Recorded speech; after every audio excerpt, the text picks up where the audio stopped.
Okay, this is lesson 3 about cloud cover, and it summarizes the factors that influence the amount of cloud cover. Factors that influence the amount of cloud cover. Some areas have much cloud cover, others have less cloud cover. What causes this? Number one is relief. Relief means the physical appearance of the landscape. Here we are comparing flat areas and mountainous areas.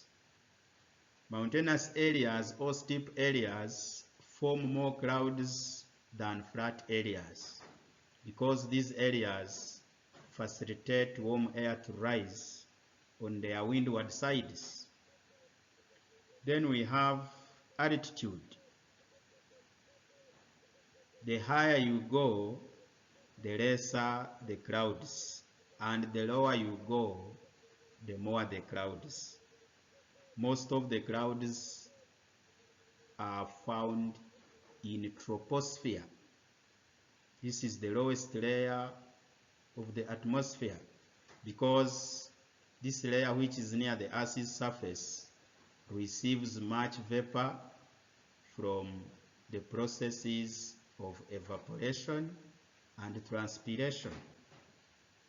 Then we have vegetation cover. Areas with thick vegetation have got much cloud cover because of transpiration from vegetation cover compared to bare grounds.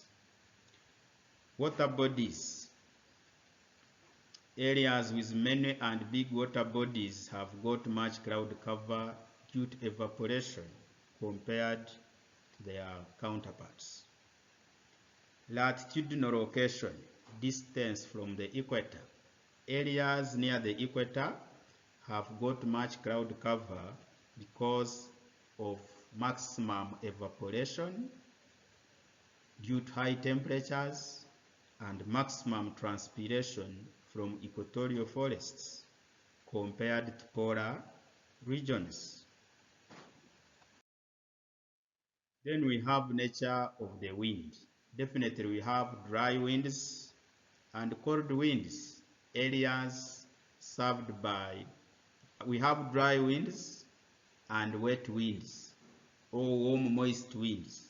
Areas served by dry winds have limited cloud cover compared to areas served by warm moist wind. Then we have climate of a place. This is obvious. Desert areas are almost cloudless, but equatorial regions have much cloud cover. Then presence of the front influence. This point where two winds of different characteristics meet. Areas near the fronts have got much cloud cover because of the rising warm moist air compared to areas with no fronts. Man's activities like afforestation, reforestation, agroforestry increases cloud cover. But activities like industrialization, bush burning, charcoal burning, deforestation hinder the formation of clouds. Nature of the ocean currents. Areas mostly served by cold ocean currents are likely to develop into deserts and thus limited cloud cover compared to areas served by warm ocean currents, which may lead to formation of rainfall and therefore increase in cloud cover. This illustration just summarizes the formation of clouds, the process. This is the ground level. The ground level may contain water bodies. The ground level may contain wet ground. The ground level has vegetation cover. and there is this influence of the sun. When sun's heat reaches vegetation, vegetation transpires. When sun's heat reaches the water body evaporates. When this heat reaches the wet ground evaporates. Warm air rises up to condensation level, it forms clouds, and therefore we have thick clouds because of the processes I explained, which result from radiation from the sun. Major factors influencing the rise of air into atmosphere. Why do you think air is forced to rise into the atmosphere? The sun.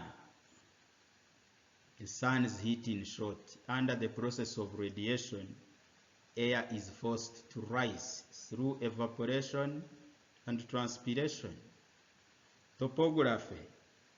Air is forced to rise on the windward side of the mountain and joins the atmosphere. Low pressure.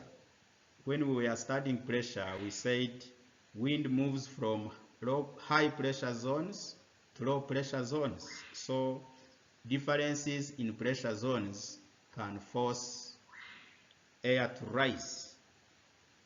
For example, if you borrow knowledge from sea breeze, land breeze, valley breeze, and mountain breeze, katabatic and anabatic winds. Then we have warm and cold fronts. This is the influence of the front line, which forces warm air to rise, cold air to sink after meeting at the front. Thank you.